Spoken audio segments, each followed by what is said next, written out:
বলেন কাদিরিয়া কাফের, বলেন না বলেন কাফের, কাদিরিয়া কাফের।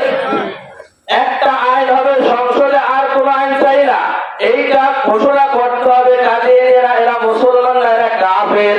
কারণ আমাদের জামানায় হিন্দুরা থাকে, বৌদ্ধরা থাকে, খ্রিস্টানরা থাকে, কথা বলেন ঠিক কিনা? কারণ এরা সাধারণ একটা নাগরিক, এরা থাকতে পারবে, কথা বলেন ঠিক কিনা?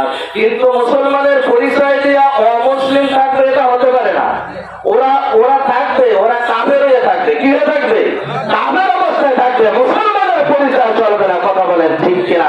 এই স্লোগান বাচ্চাদেরকেও শিখিয়ে দেবেন কাদিরিয়া কাফের কাফের কাফের। যারা বলবে না তারাও কাফের, কথা বলেন। আল্লাহ তাওফিক দান করুন। কেন নবীকে নবী মানে না? ওরা গোলাম আহমদ কাদিরকে নবী মানে। এই জন্য আপনারা আমার কলিজার টুকরা নবীকে নবী স্বীকার করতে পারেন না। নবী হাদিসের ভিতরে বলেন না খাতামুন নাবিয়িনা লা নাবিয়্যা বাদি, আমি হলাম শেষ নবী, আমার পরে আর কোন নবী আসবে না। আমার পিছনে খতমে নবুয়তের সিল আল্লাহ লাগাই দিয়েছে, আমার পরে আর কোন নবী আসবে না। কিয়ামত পর্যন্ত নবীর দপ্তর সব কম করে দিয়েছে আল্লাহ তাআলা, কথা বলেন ঠিক কিনা?